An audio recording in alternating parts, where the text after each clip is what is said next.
रे चलते रे, दिल के स्टेशन में आके मोर सपना सजते रे। तोर हंसी के सीटी बाजे मन मोर मुस्कायत,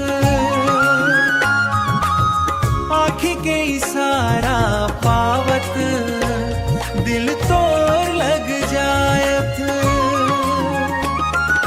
हाथ माँ हाथ धर ले संगी, जिंदगी संग निभावो, माया के ये लंबा सफर ला हंसत गावत बितावो।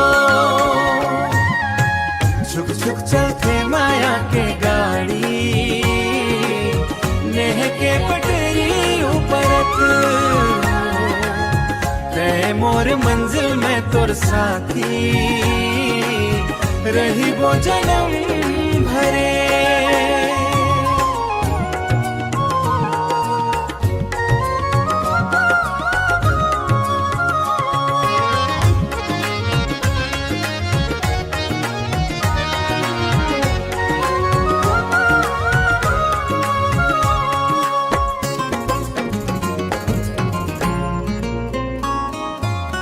बरखा घाम आंधी आवे संग नहीं छोड़बो,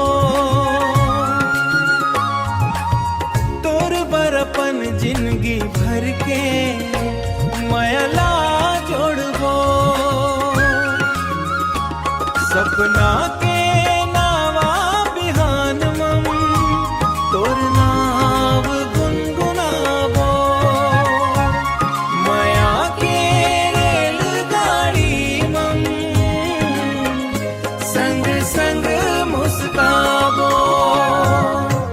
छुक छुक चलते माया के गाड़ी, नेह के पटरी उपरत, तै मोर मंजिल में तोर साथी रही वो जन्म